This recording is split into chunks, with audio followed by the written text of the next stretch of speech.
Jenifer, welcome back to Spiritual Thank you. Medicine. And hopefully, we will have a hefty dose of medicine to offer the world today. That would be ideal. Thank you. It's good to be back. So, part two of our wonderful conversation, and maybe we can dive just a little bit deeper on some of the things that we already touched on. Yes, I would love that. Yeah, it was a little um, surfaced before because I was rushing a little, but No, we can go no, deeper this time. no. I think you hit on, we covered lots of, excuse my dogs, we covered lots of topics, but now, and that was wonderful. And we gave a nice overview. So now we Yes. can just pick whatever we want and dive a little bit deeper. But Yeah. one thing that I was wondering, and I would like to ask you, is what your daily spiritual practices might be. Um, okay, yeah, I can talk about that. It won't take long because it's not a lot. I just feel like life is my spiritual practice. Yes. Just noticing where I overreact, noticing patterns is what I'm kind of dealing with or working on right now.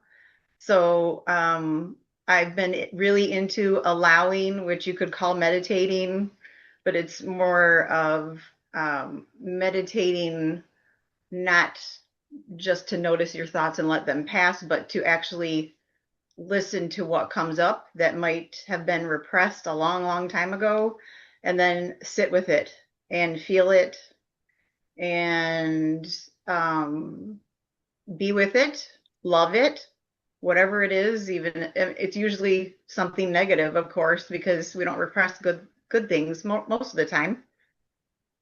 Um, so it's been my main practice is just allowing what's here to come up, and then I work on accepting whatever that is. And it's been a lot of grief and shame and all those fun things that that we don't often want to deal with or we don't have time to deal with, that we shove down and hope we can deal with at a later time, and that later time never seems to come.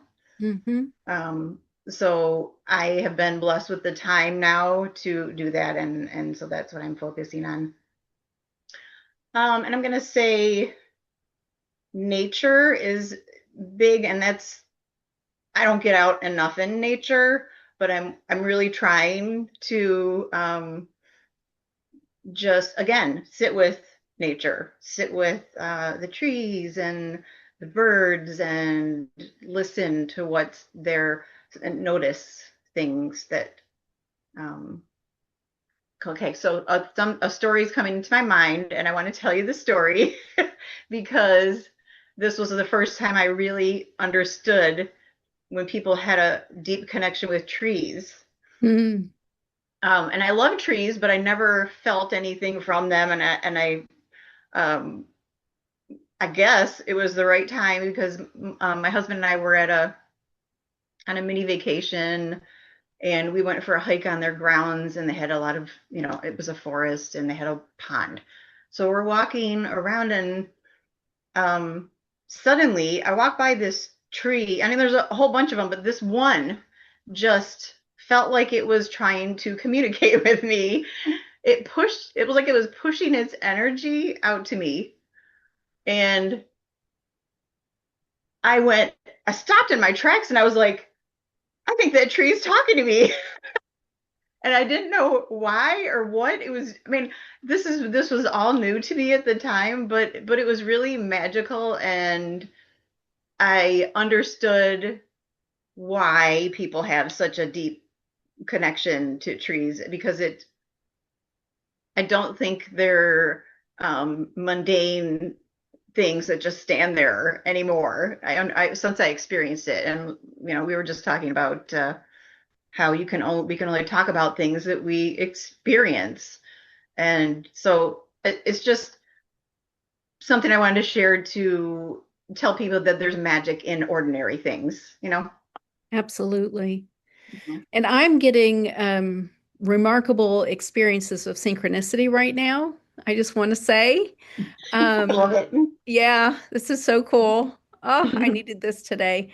So thank you. Aw. Um, but I just have for a long time now felt very strongly, and I think this started when I started to recognize, especially with my youngest, Will, that the challenges that I was experiencing in raising a child with special needs was tremendous opportunity for my own spiritual growth.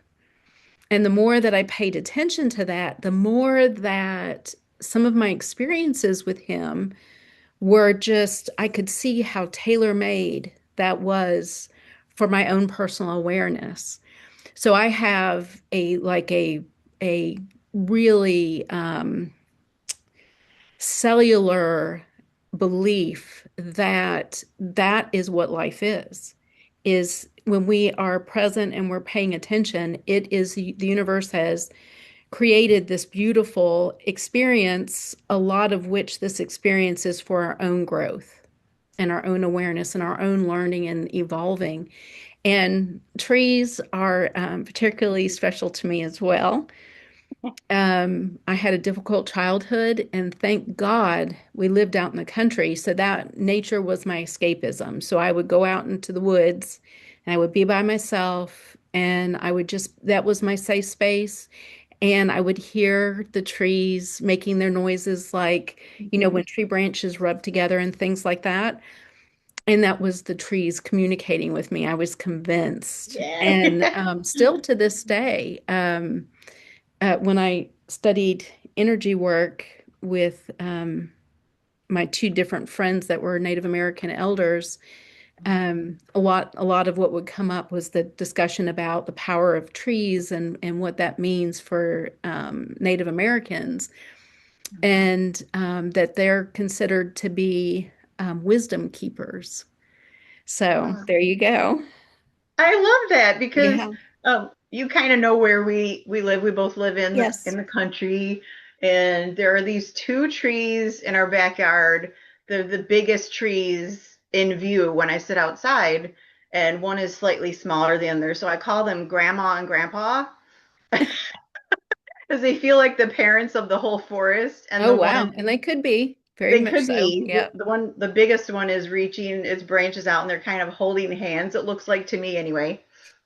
But I just love that the sound of wind going through the trees and that's all you hear is one of my favorite Yeah. sounds Yeah. on the planet. I love that. Yeah. So Yeah. That creates a lot of peace for me as well. yes, So for anybody listening, nature is definitely where it's at. yes, especially right Um, now where yeah. you you can go out there and you see that nothing in nature is having anxiety. Nothing in nature is worried about the next day or there it's just present. Hmm. So I think that's important to remember right now. And Absolutely.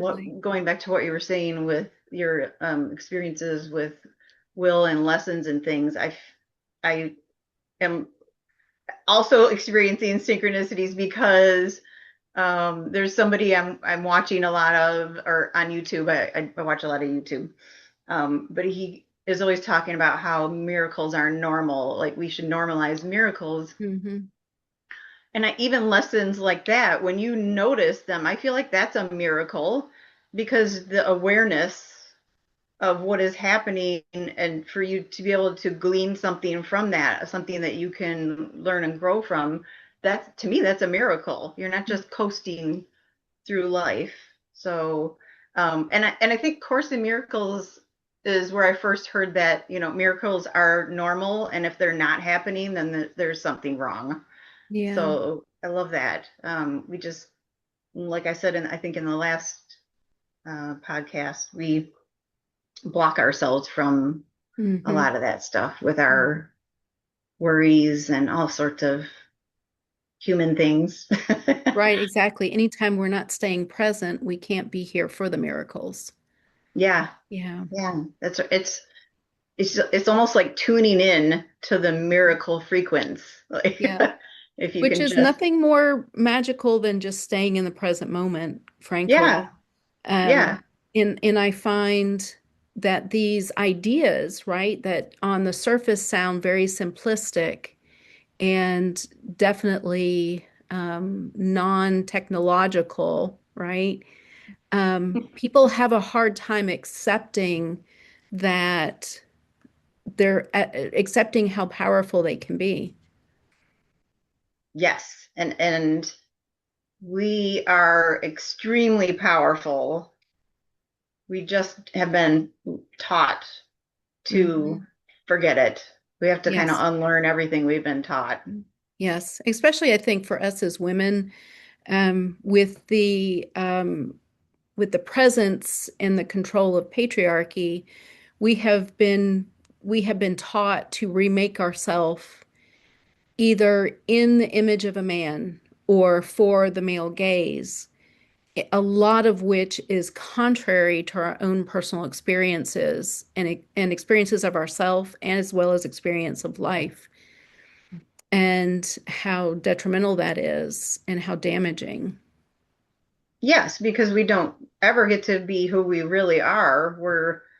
We're conditioned to make everybody else happy, even if it's not just men.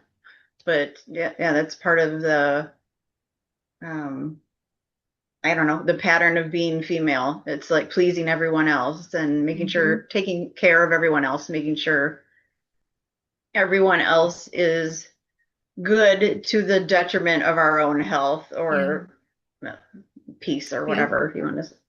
Yeah, yeah. So it's not really a great pattern. Although Yeah. they always say put your own oxygen mask on first in the airplane, Exactly. but nobody really, do we really do that? Do we? I don't.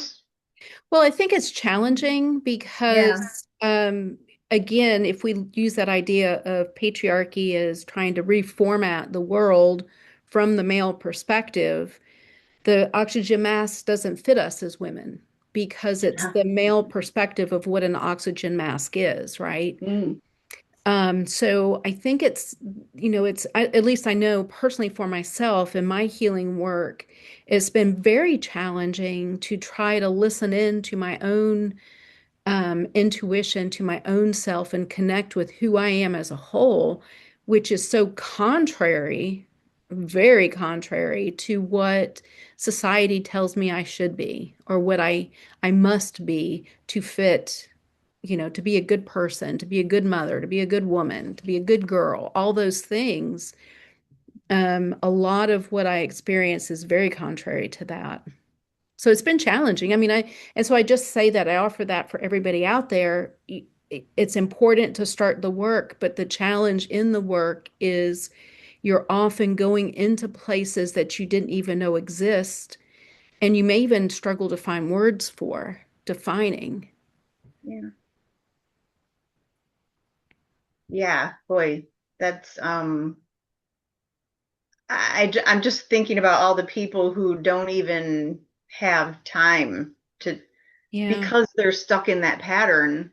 yeah. You have to, that's the first thing you need. You have to make time or find the time to do Mhm. that sort of work because it's very solitary and it's for me in my experience has been very time intensive and very Yes, emotionally draining. yes. And I'm grateful I have the space to do that.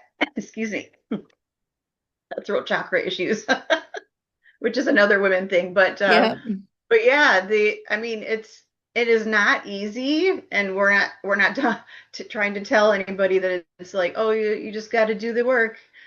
No, it's a lot of people don't want to, and I totally understand why not, because if we're talking about grief, say sitting with grief, sometimes people think it's never going to stop if they open mhm. that up and feel a Exactly. little bit, and they're just going to be flooded. Yeah. So it's a fine line, it's a dance, and it's kind of like dripping the faucet one drip at a time. You can't deal with everything at once. Don't just turn the faucet on and let it run.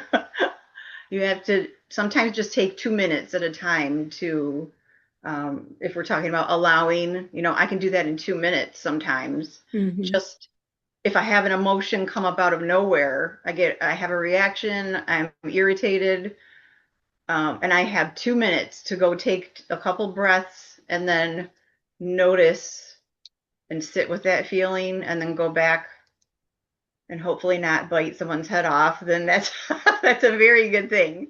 I mean, sometimes um it just takes a small amount of effort. It doesn't always take a Herculean effort. So pacing, finding your own pace that you can manage and that's sustainable.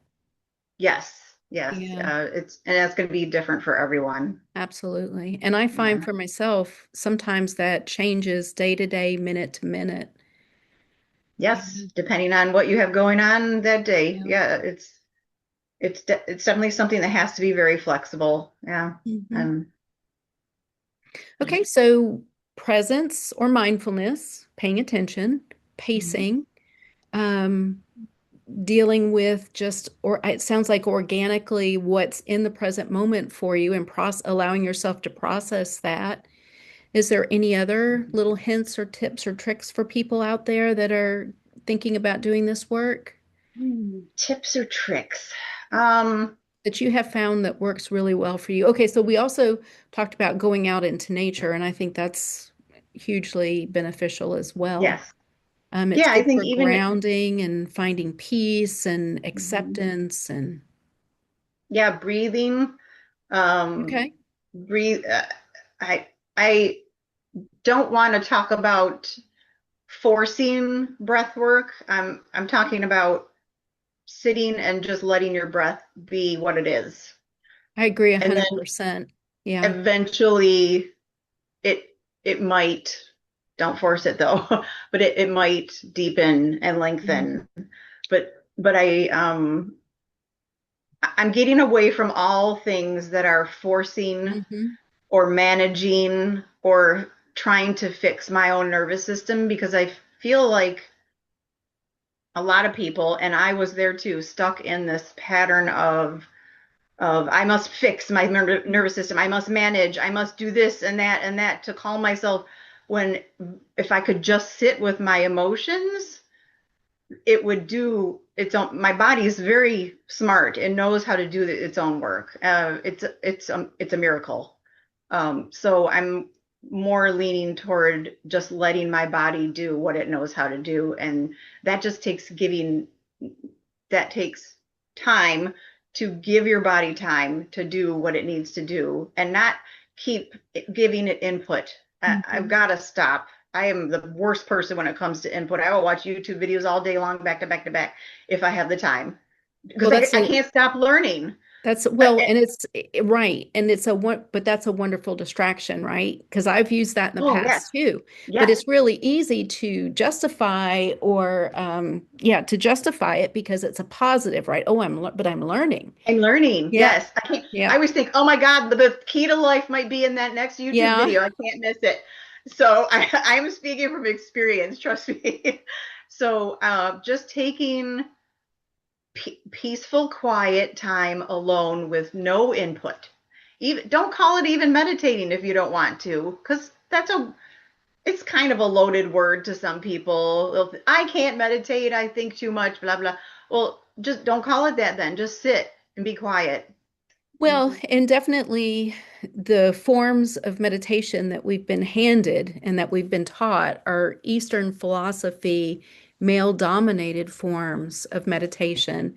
And I have heard, so it's a twofold issue. Again, it's the oxygen mask that fits the male face, but not necessarily the female face.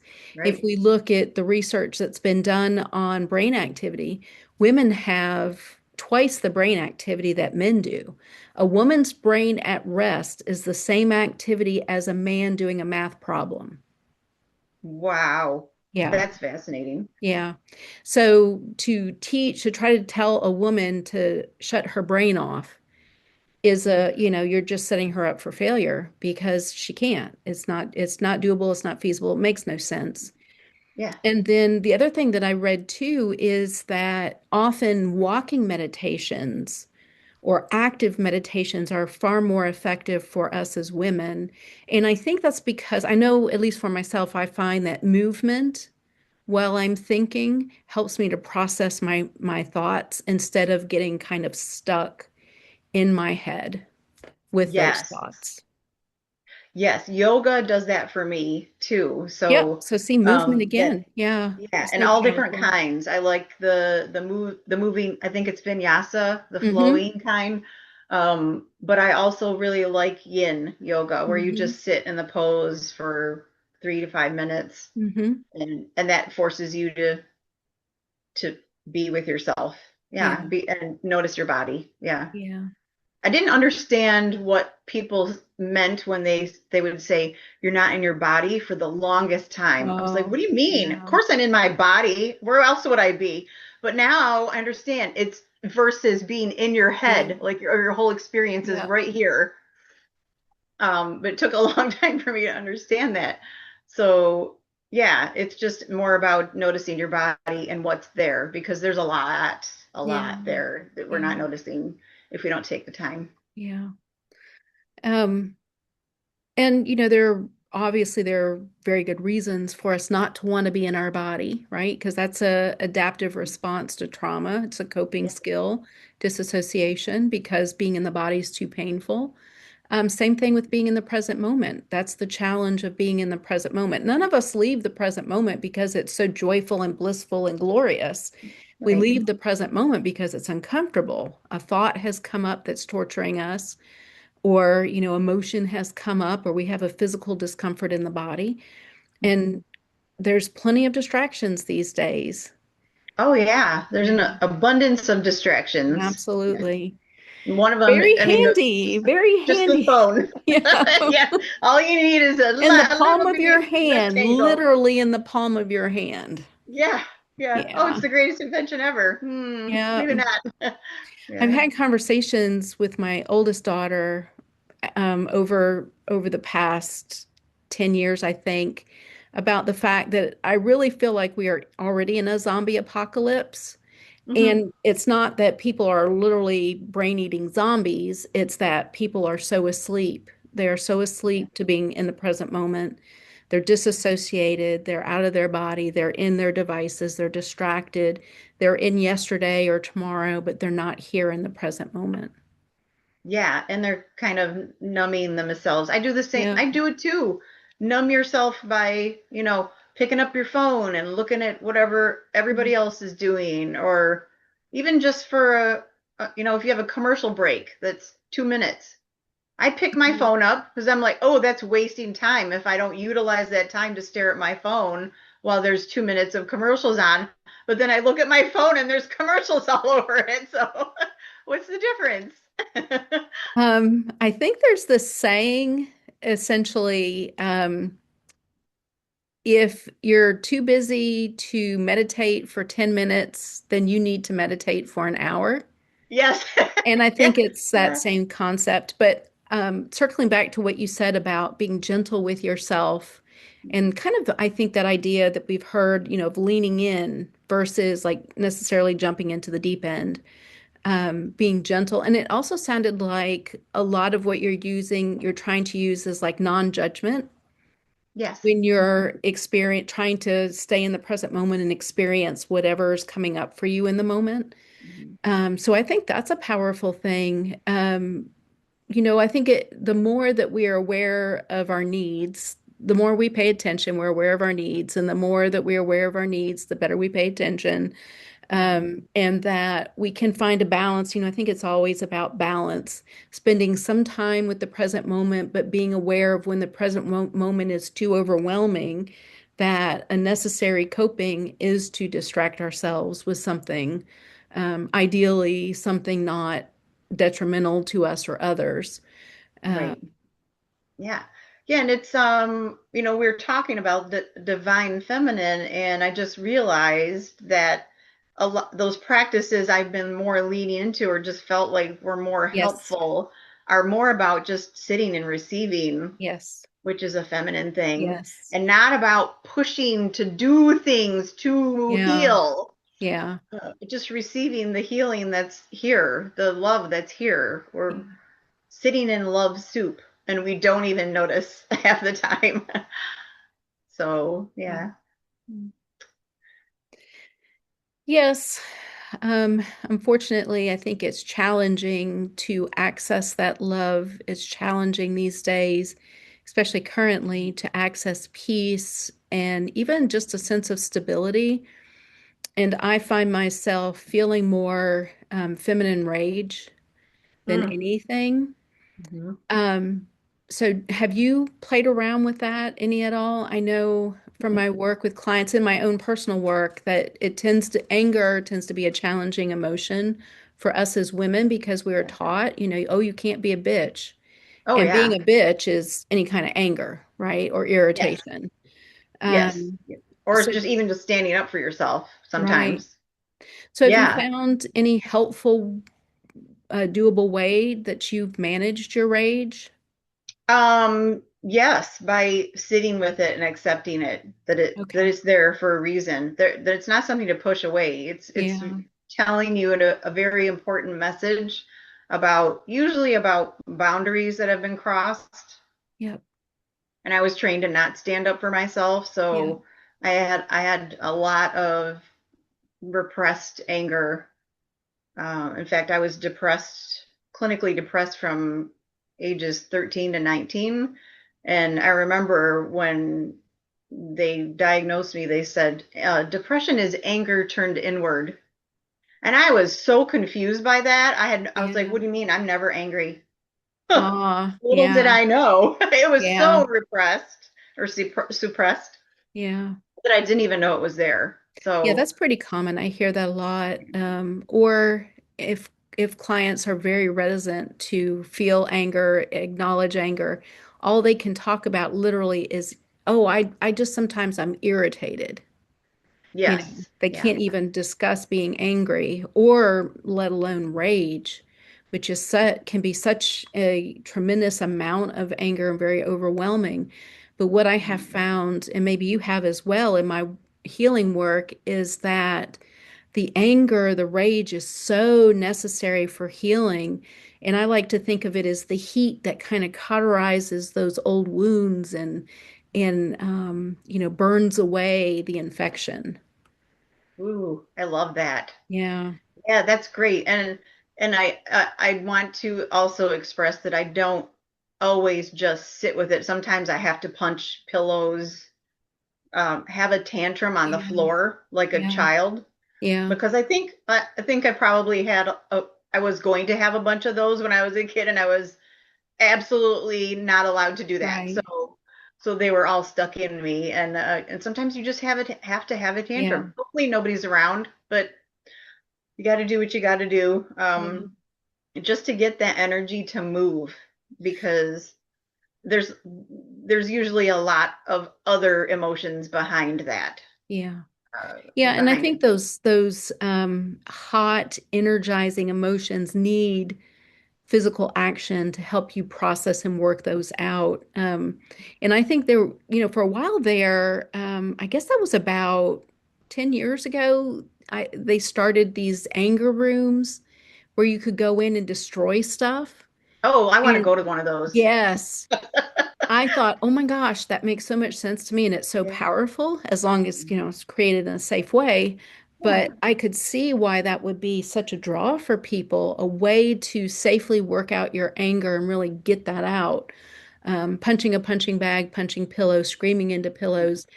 I Yeah. don't know if you saw, I think this was in Chicago, and they were at a waterway somewhere there, downtown Chicago.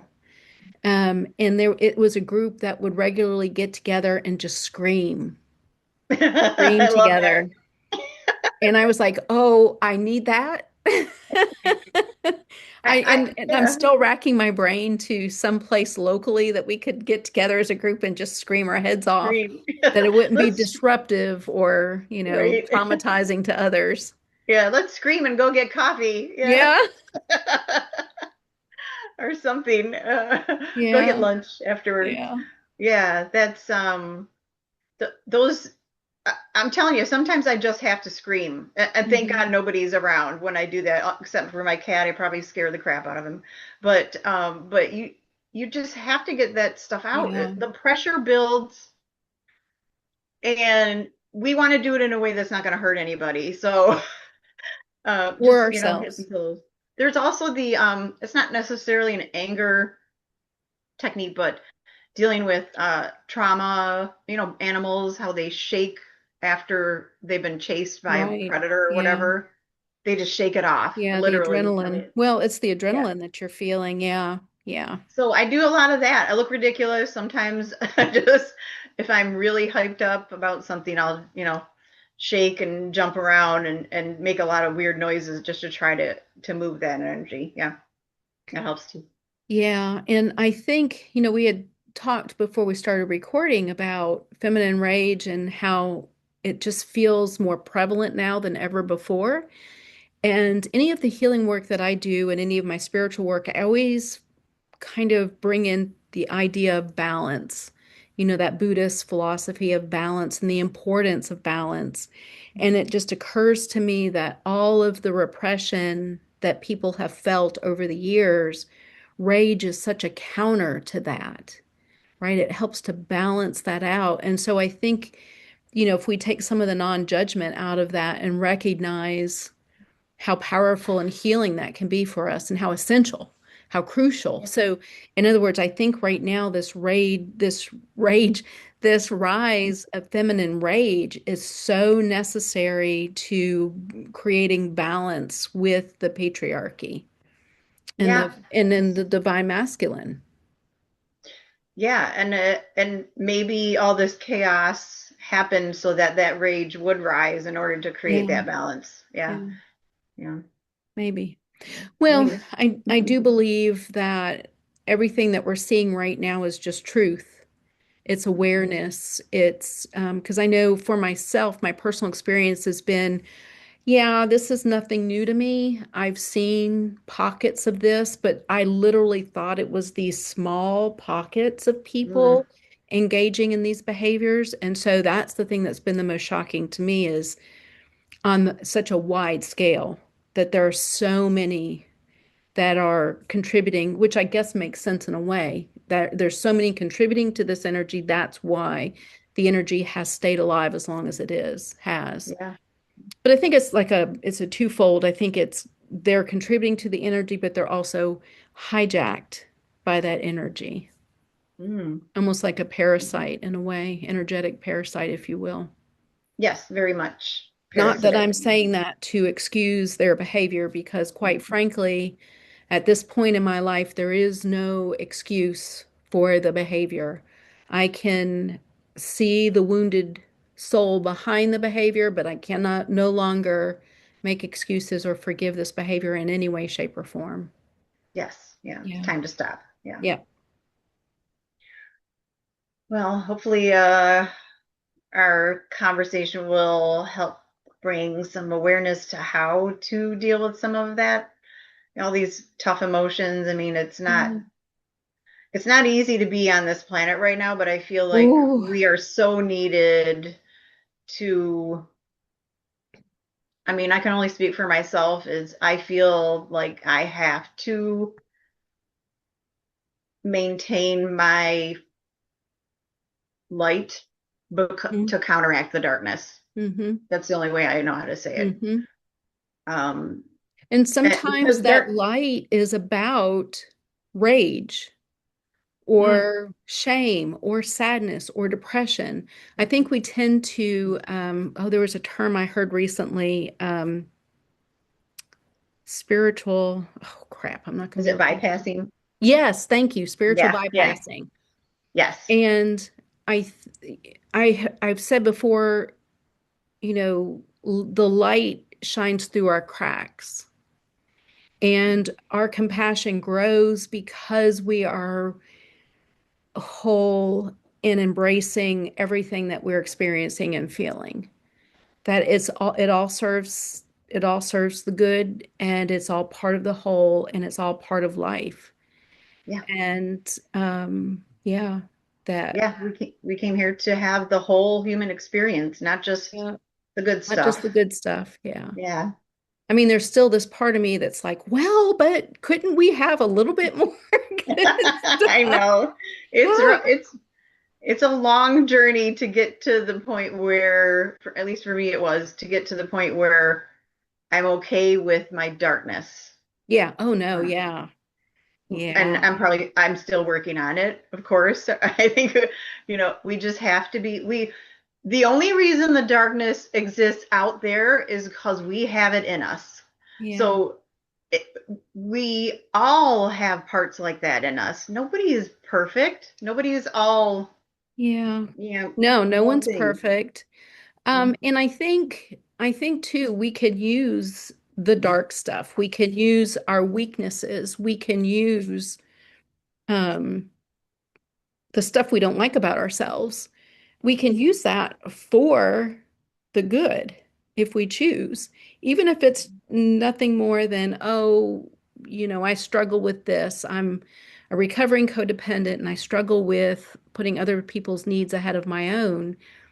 But I can judge myself for that and not acknowledge my own inner strength, or I can use that to see that in others and have compassion for others when I see them engaging in those behaviors as well. Yes, exactly. Yeah. Well. Anything else that you would like to end on? Um, ooh. So I heard a question. I can't take credit for this question. It was I think Karen Curry Parker said it, and she's a person who talks about human design. If you don't know who that is, but No. I wrote it down and I just glanced at it, and I think it pertains to divine feminine and regaining our power. And she said, ask yourself, what kind of leadership could emerge if you no longer carried fear for being powerful? Mm, So I think we should all ponder that because yeah. I think it's an excellent question. Yeah. Well, I think, definitely any of the healing work that we do is essentially regaining our own power. Yes. It's regaining all those lost pieces of ourself. And once we're made whole again, we are now able to sit in our own power and acknowledge the strength that we do have versus that whole victim mentality. Yep. Yeah. That's the trick. Well, and hopefully, more and more women will be regaining their own power and standing into their own strength for the work that we have to do, ahead in rebuilding the world where there's more balance and compassion is the rule of law in a lot of ways. Yeah, I love that. Compassion is very powerful. Yeah. So here's to maintaining balance with compassion. Cheers. Yes. Yes. All right. Well, thank you, Jen. Thank you again. Oh, thank you so much. This was really fun, and I love talking with you and hope to do this again sometime. Absolutely.